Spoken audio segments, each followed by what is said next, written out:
नमस्कार, आप देख रहे हैं न्यूज 18 बिहार झारखंड और मैं आपके साथ लक्ष्मी। बुलेटिन की शुरुआत इस वक्त की बड़ी खबर से करेंगे। देखिए, साइबर फ्रॉड से जुड़ी ये खबर मिल रही है। साइबर फ्रॉड के चंगुल में फंसे RJD MLC Mohammad Shoaib digital arrest हुए।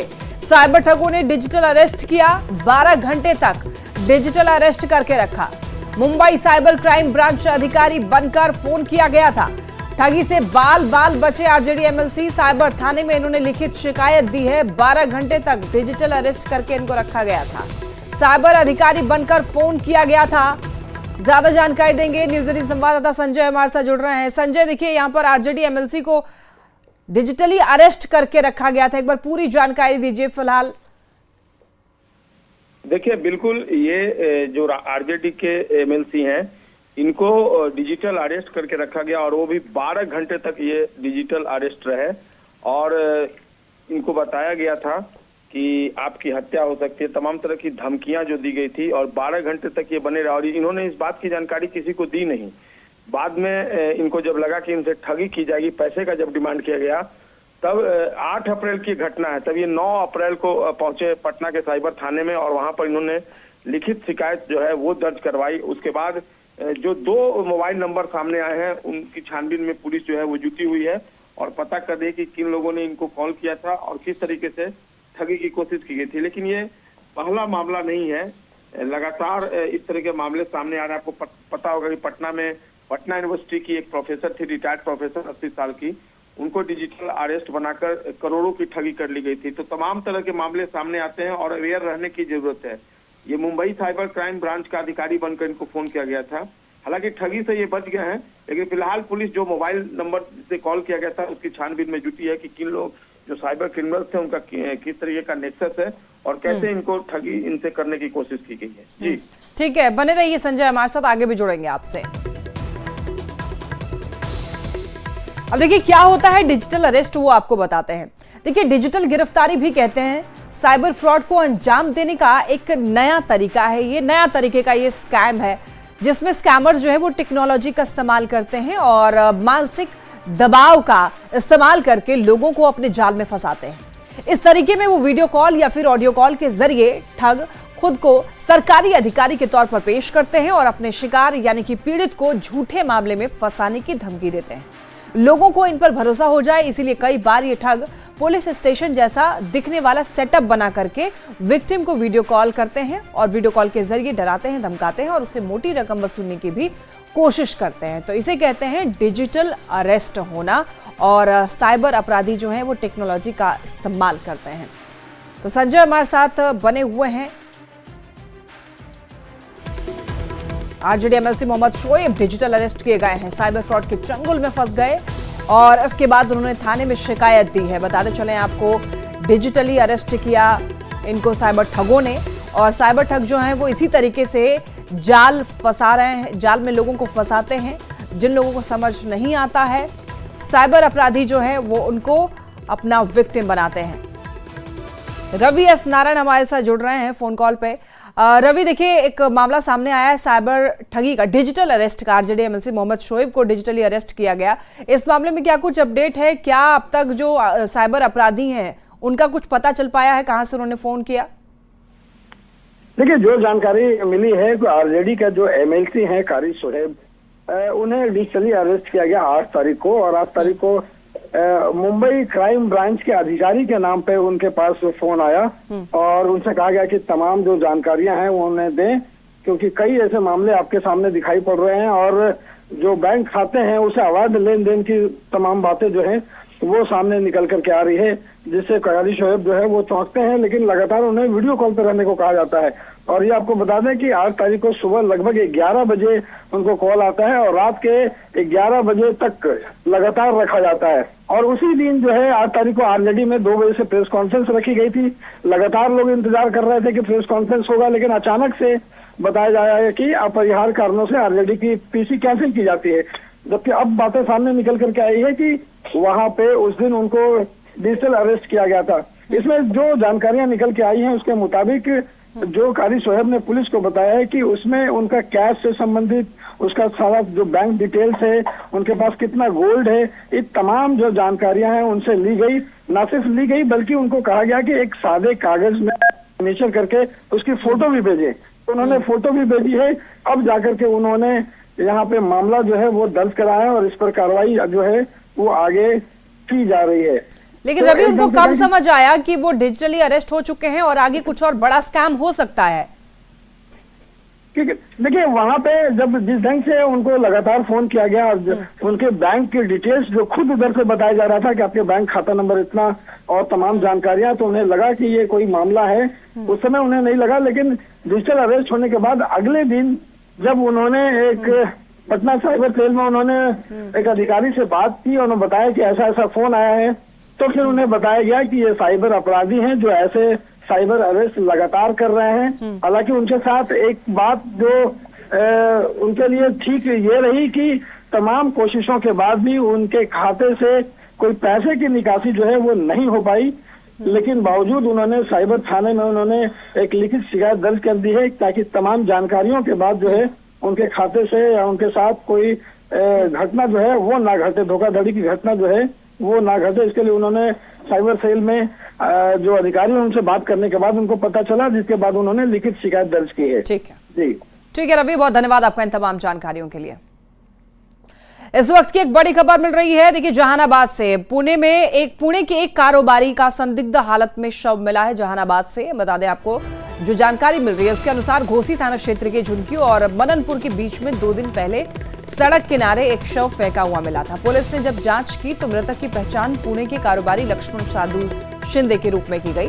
ये मामला काफी हाई प्रोफाइल और साइबर अपराध से जुड़ा हुआ बताया जा रहा है। पुलिस के अनुसार साइबर ठगों ने व्यवसायी को फोन करके पटना बुलाया था, फिर पटना एयरपोर्ट से अपहरण कर 2 दिन तक नालंदा के हिल्सा में बंधक बनाए रखा। जब ठगों को अपहरण से कोई लाभ नहीं मिला तो बेरहमी से हत्या कर शव को जहानाबाद में फेंक दिया गया। मृतक के शरीर पर कई जगह चोट के निशान दिखे हैं। अब पटना, नालंदा और जहानाबाद पुलिस मिलकर इस हाई प्रोफाइल मर्डर केस की जांच पड़ताल में जुट गई है। तो संजय हमारे साथ लगातार बने हुए हैं। संजय, देखिए, 13 अप्रैल को अपहरण का केस दर्ज किया गया था और उसके बाद शव बरामद किया गया जहानाबाद में। एक बार पूरी जानकारी दीजिए, फिलहाल इस मामले को लेकर क्या अपडेट है? देखिए, सबसे बड़ी बात है कि इस मामले में पुलिस ने कार्रवाई की है और 3 एक्यूज जो है वो अरेस्ट किए गए हैं। इसके अलावा 15 लोग जो हैं उनको डिटेन किया गया है, उनको हिरासत में रखा गया, उनसे पूछताछ कर रही है पुलिस। मंगलवार को पुलिस इस मामले में खुलासा करेगी, ऐसा कल रात ही उन्होंने पटना पुलिस के अधिकारियों ने बताया था। जो ये स्क्रैप कारोबारी हैं ये पुणे में रहते हैं, इंद्रायणी कोऑपरेटिव हाउसिंग सोसाइटी में रहते थे और 11 अप्रैल की रात तकरीबन 8 बजे ये पटना पहुंचे थे और पटना से ही इनको जो साइबर क्रिमिनल्स हैं उन्होंने किडनैप कर लिया था और इनको नालंदा ले गए, हिल्सा ले गए और वहां ले जाकर इनको बंधक बना लिया गया, मारपीट कर इनकी हत्या कर दी गई और हिल्सा में हत्या के बाद उनके शव को ले जाकर जहानाबाद के घोसी थाना क्षेत्र के जो मननपुर और झुनकी मोड़ है वहीं पर NH-33 पर इनके डेड बॉडी को फेंक दिया गया। घोसी पुलिस ने 12 अप्रैल को इनका डेड बॉडी रिकवर किया था और अननोन था ये, लेकिन इसी दौरान पटना पुलिस से संपर्क होती है तब पता चलता है कि ये पुणे के स्क्रैप कारोबारी हैं। इनके साधु ने पटना के एयरपोर्ट थाने को, हालांकि पुणे में भी गुमशुदगी का मामला दर्ज करवाया गया था, लेकिन जब उनके साधु ने पटना पुलिस को सूचना दी तो एयरपोर्ट थाने में मामला दर्ज किया गया और तब जाकर इस हाई प्रोफाइल मर्डर का खुलासा हुआ है। अपराधी जो थे, जो साइबर क्रिमिनल्स जिनका इन्वॉल्वमेंट आया है वो मराठी। ठीक है संजय, आप बने रहिए हमारे साथ। राजीव रंजन विमल भी जुड़ रहे हैं जहानाबाद से। राजीव, जहानाबाद में पुणे के कारोबारी का संदिग्ध हालत में शव मिला, क्या इस मामले को लेकर उनके परिवार वालों तक बात पहुंचाई गई है? शव का कुछ पता चल पाया? एक बार पूरी जानकारी दीजिए, क्या अपडेट है? जी बिल्कुल, उनके परिवार के लोगों को ये सूचना जैसे ही मिली वो लोग वहां से पटना पहुंचे हैं, जो जानकारी मिल रही है। और डीएसपी एसपी से जो बात हुई है उससे पता चला है कि पुलिस अपने तरफ से शव को पैक करवा के और फिर वहां भेजने की तैयारी कर रही है। और जो पूरा मामला है वो 3 जिलों से जुड़ गया है, नालंदा, जहानाबाद और पटना। साइबर ठगों ने इनको स्क्रैप व्यापारी बनकर फोन किया था और बुलाया था पटना से अपहरण करके 2 दिन नालंदा जिले में जो 2 अलग अलग जगहों पर रखा गया। ये भी बात सामने आ रही है कि इनके साथ कुछ और लोग भी थे जिनसे पैसों की उगाही करके छोड़ दिया गया, लेकिन इनके साथ हुआ ऐसा कि इनके परिवार वाले या इनके जो लोग थे बात को समझ नहीं पाए और गंभीरता को समझ नहीं पाया, और जो ठग थे उनको इनसे कुछ लाभ नहीं हुआ। ऐसी स्थिति में इनके साथ बेरहमी से मारपीट भी की गई है। जो शव मिला था उस समय किसी को ये भान नहीं था कि ये मामला इतना हाई प्रोफाइल है। शव मिलने के बाद 2 दिनों तक शव को मॉर्चरी में रखवाया गया था। पुलिस 3 दिन तक इंतजार करती है। राजीव, लेकिन हत्या के पीछे की ये कहानी कैसे पता चली? जो ऊपर से जांच चल रहा है, पुलिस को जो जानकारी मिल रही है, हमारे जो सूत्र बता रहे हैं वो यही है कि ये लोग जो ठग का गिरोह है पहले भी ऐसे मामलों को अंजाम देता रहा है, और पुलिस मुख्यालय में डीजीपी खुद इसको मॉनिटर कर रहे हैं। एसपी को भी बुलाया गया है, और कल जहानाबाद से कई पुलिस अधिकारी नालंदा भी गए थे और उन जगहों पर जाकर तहकीकात की गई और छानबीन किया गया कि कहां कहां इनको रखा गया होगा। हालांकि अभी कोई क्लू हाथ नहीं लगा, किसी की गिरफ्तारी, जो मेरी जानकारी है, किसी की गिरफ्तारी हुई नहीं है। यानी कि राजीव अभी तक कोई क्लू नहीं मिल पाया इसके पीछे, तो क्या ये पक्की और पुख्ता यही इसके पीछे बात होगी, हत्या के पीछे? जो मोडस ऑपरेंडाई है वो यही है, क्योंकि वहां से फोन करके इनको बुलाया गया था। इनको बोला गया था, स्क्रैप व्यापारी बनकर ठगों ने फोन किया था, और जो मामला है उस दिन हवाई अड्डा थाने में जब ये नहीं, इनका फोन परिवार के लोगों को जब फोन पर बात नहीं हो पा रही थी, तब इनके साथ जब कोई कांटेक्ट नहीं रहा, तब वहां के लोगों ने हवाई अड्डा थाना में मामला भी दर्ज कराया था। ठीक है राजीव संजय, आप दोनों का बहुत धन्यवाद आपका इन तमाम जानकारियों के लिए। तो देखिए, संदिग्ध हालत में सड़क किनारे शव मिला और इसके बाद जब जांच पड़ताल की गई तो ये मामला हाई प्रोफाइल बताया गया। बता दें आपको, कहा जा रहा है कि पहले साइबर ठगों ने बुलाया एक पुणे के कारोबारी को, और दरअसल ये जो मामला है साइबर अपराध से जुड़ा हुआ बताया जा रहा है। कारोबारी लक्ष्मण साधु शिंदे के रूप में इसकी पहचान की गई है। परिवार वालों तक इसकी सूचना दे दी गई है, और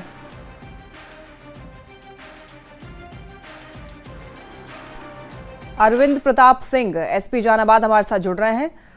सर, आपसे ये जानकारी लेना चाहेंगे, जहानाबाद का ये जो हाई प्रोफाइल केस सामने आया है, इसके बारे में आपको कहां से सर जानकारी मिली, और जांच मामले में अब तक ये जांच कहां तक आगे बढ़ी है? देखिए, शनिवार की सुबह जहानाबाद में घोसी थाना अंतर्गत एक अज्ञात व्यक्ति का शव बरामद हुआ था। इसके बारे में घोसी थाना अंतर्गत यूडी केस किया गया था। तो सुबह ये इस्टेब्लिश हुआ कि ये जो शव बरामद हुआ है, इसके संबंध में पटना जिले में हवाई अड्डा थाना अंतर्गत अपहरण का एक केस दर्ज हुआ था, और इस केस से संबंधित इन्वेस्टिगेशन पटना पुलिस ही कर रही है। ठीक है, तो ये जो पीछे साइबर अपराध का ये मामला है, कैसे पता चला सर, क्या क्लू मिला? जी, क्लू ये मिला कि इनको साइबर अपराधियों द्वारा किसी बहाने से पटना बुलाया गया था, और वहां एयरपोर्ट से ही इनको गाड़ी में लिया गया। उसके बाद कुछ इलाकों में इनको घुमाया गया और इनका शव यहाँ पर बरामद हुआ। लेकिन किन लोगों ने बुलाया, किस प्रकार से इनको लिया, इसके संबंध में पटना पुलिस ही आपको जानकारी दे सकती है, और संभवतः आज या कल में वहाँ के एसएसपी महोदय द्वारा मीडिया को ब्रीफ भी किया जाएगा। शव के बारे में कोई जानकारी सर, कहाँ का रहने वाला था ये पुणे के रहने वाले हैं, व्यवसायी हैं, लक्ष्मण शिंदे इनका नाम था। ठीक है सर, बहुत धन्यवाद हमारे साथ जुड़ने के लिए, न्यूज़ 18 के साथ जुड़ने के लिए और तमाम जानकारियां साझा करने के लिए। तो देखिए, यहाँ पर ये जो मामला है वो साइबर अपराध से जुड़ा हुआ है, हाई प्रोफाइल बताया जा रहा है। ये पुणे का कारोबारी, जहानाबाद में शव मिला है, नाम इसका लक्ष्मण बताया जा रहा है। बताते चले आपको, पुणे के कारोबारी, और आपको बता दें कि शव फेंका हुआ मिला। पुलिस ने इसकी जब जांच की तो पता चला कि कारोबारी जो है पुणे का लक्ष्मण साधु शिंदे है। चलिए बढ़ते हैं खबरों में आगे, और ये खबर मिल रही है हमें नवादा से। देखिए, पंचुबा गांव में दबंग ने करीब 50 घर की बिजली काट दी। पूछने पर उसके गुर्गों ने गांव वालों पर हमला कर दिया, और इस हमले में आरजेडी पिछड़ा प्रकोष्ठ के जिला अध्यक्ष समेत 6 लोग घायल हुए हैं। घायलों में 4 की हालत गंभीर बताई जा रही है। पीड़ितों का यह कहना है कि गांव के कुछ दबंग अक्सर 50 घर की बिजली काट देते हैं। अगर कोई पूछता है तो दबंग उनके साथ मारपीट करते हैं। इस घटना के बाद गांव में तनाव का माहौल है। पीड़ित परिवार के लोग डरे हुए हैं, सहमे हुए हैं, और पुलिस प्रशासन से उचित कार्रवाई की मांग कर रहे हैं। पचम्बा में, नवादा जिला के पचम्बा गांव में, दिलदारी पचम्बा, एक बिजली काट देता है महेंद्र चौहान, जो कि 50 घर का बिजली काट देता है। हम लोग 4-5 लड़का मिलकर गए कि भाई बिजली क्यों काट देता है, तो उन लोगों ने सैंप और जो गड़ासा निकाल के और लाठी डंडा से बाहर कर दिया। जब लेडीज बचाने गई तो उसको पर भी मार के माथा फाड़ दिया। और नवादा की इस घटना के बाद सवाल उठ रहे हैं कि बिजली काटने वाले दबंगों पर कार्रवाई कब होगी। सवाल यह भी कि गांव के लोगों को आखिर दबंग परेशान क्यों कर रहे हैं। और आपको बता दें कि सवाल कई उठ रहे हैं, लेकिन उनमें से एक सवाल यह भी कि क्या दबंगों को कानून का खौफ नहीं है, पुलिस प्रशासन का खौफ नहीं है। खबर बेगूसराय से, जहां पर जमीन विवाद में 2 गुट में जमकर मारपीट हुई, जिसमें 6 लोग घायल हो गए। ये पूरा मामला नगर थाना क्षेत्र के विष्णुपुर वार्ड नंबर 42 का है। मारपीट का सीसीटीवी फुटेज भी सामने आया है। वीडियो में साफ दिख रहा है कि दोनों पक्ष लाठी डंडे से एक दूसरे पर हमला कर रहे हैं। मारपीट के दौरान 1 घंटे तक अफरा तफरी बनी रही। घायल एक पक्ष ने जमीन विवाद को लेकर घर में घुसकर मारपीट करने का आरोप लगाया है। दूसरे पक्ष ने शराब पीकर गाली गलौज का विरोध करने पर मारपीट की घटना होने की बात कही है। लेकिन फिलहाल दोनों पक्ष की ओर से नगर थाने में शिकायत दर्ज कराई गई है, जिसको लेकर पुलिस अब जांच पड़ताल कर रही है। अशोक, छोटू और उसको माँ, पत्नी है वो मारा है, उसको सब मारता है। जमीन हमारा दादा के नाम पर 2 कट्ठा है, छोटन बनिया, बिशनपुर, मिर्जापुर, बंदुआर, बिशनपुर। खबर गया से, जहां इलाके में धाक जमाने के लिए एक युवक हथियार लहराकर सोशल मीडिया पर वीडियो वायरल कर रहा था। देखिए, पुलिस ने युवक को गिरफ्तार कर लिया है। युवक चटनी गांव का रहने वाला था। पुलिस ने इसके घर से देसी कट्टा भी बरामद किया है। युवक ने पूछताछ में बताया कि गांव और इलाके में अपने धाक जमाने के लिए वो कट्टा लहराकर वीडियो सोशल मीडिया पर पोस्ट करता था।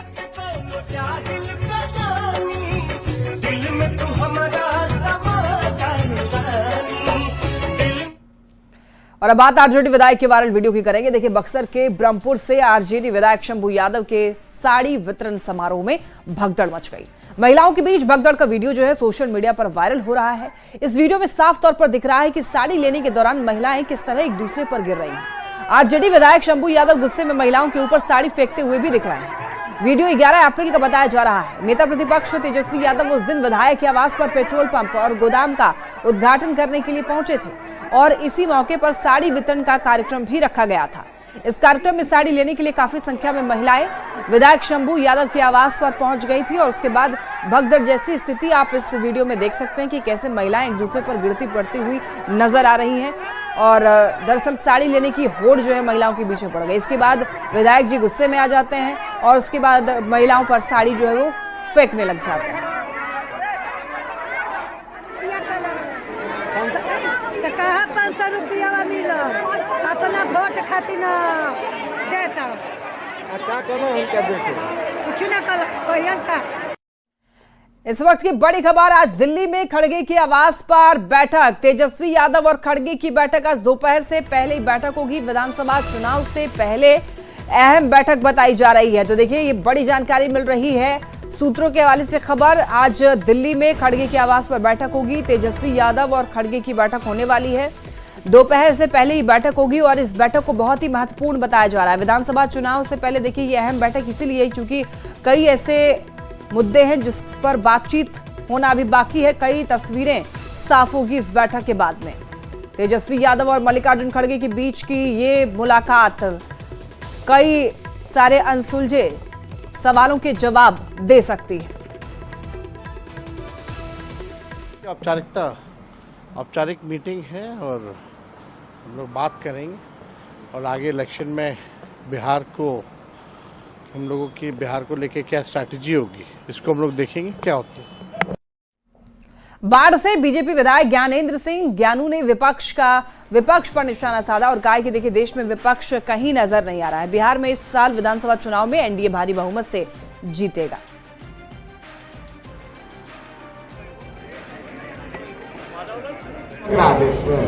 देश में कोई अपोजिशन नहीं है। एनडीए ही सबसे मजबूत शक्ति है। बिहार में कोई लड़ाई नहीं होगा। एनडीए 2/3 मेजोरिटी से आराम से जीतेगी, कहीं कोई ये नहीं होगा। भागलपुर में प्रेमी जोड़े ने डॉक्टर भीमराव अंबेडकर को साक्षी मान करके उन्होंने 7 फेरे लिए। नवगछिया के मधुरापुर गांव की ये रहने वाली मुस्कान कुमारी और सुपौल के सुनील कुमार ने इनके बीच में काफी लंबे सालों से प्रेम प्रसंग चल रहा था। इनके घर वालों को रिश्ता मंजूर नहीं था क्योंकि सुनील जिनसे प्रेम करता था वो रिश्ते में उनकी मामी की बहन थी। हालांकि सुनील मुस्कान के साथ जिंदगी बिताने का फैसला कर चुके थे और 9 अप्रैल को घर से भागकर भागलपुर पहुंचा और मुस्कान को लेकर फरार हो गया। बाबा साहेब भीमराव अंबेडकर की जयंती के दिन दोनों ने नवगछिया के एक मंदिर में डॉक्टर भीमराव अंबेडकर को साक्षी मानकर 7 फेरे लिए और साथ जीने मरने की कस्में खाई। आप भी पकड़िए ना, इसके बारे में क्या कहेंगे? भीमराव अंबेडकर जयंती के शुभ अवसर पे दोनों साक्षी थे, खुशी थे। दोनों का शादी करवाया गया। लड़का का क्या नाम है? सुनील कुमार। और लड़की का क्या नाम है? मुस्कान कुमारी। ये शादी कहाँ पे हुई? माँ काली मंदिर मधुरापुर बाजार। मतलब भीमराव को साक्षी मांग के किया? साक्षी मांगते हुए कानून का उल्लंघन न करके, कानून जो संविधान लिखा उनके लक्ष्य में ही करें, संविधान को सिस्टम मांगते हुए। अब बड़ी खबर रांची से मिल रही है। भारतीय महिला हॉकी टीम की घोषणा हो चुकी है जिसमें झारखंड की 5 महिला खिलाड़ी शामिल हैं। सलीमा टेटे और उनकी बहन, उनकी छोटी बहन महिमा टेटे शामिल हैं। सलीमा टेटे टीम की कप्तानी करेंगी। बता दें आपको ब्यूटी डुंगडुंग, दीपिका सोरेंग भी इसमें शामिल हैं और अंजना डुंगडुंग को भी टीम में जगह मिली है। महिला हॉकी टीम में सिमडेगा का सिक्का चला है। सभी 5 खिलाड़ी जो है सिमडेगा से हैं। टीम में कुल 26 सदस्य शामिल हैं जिसमें से 5 सिमडेगा की हैं। 26 अप्रैल से 4 मई तक प्रतियोगिता होगी। ऑस्ट्रेलिया में हॉकी टूर्नामेंट होना है।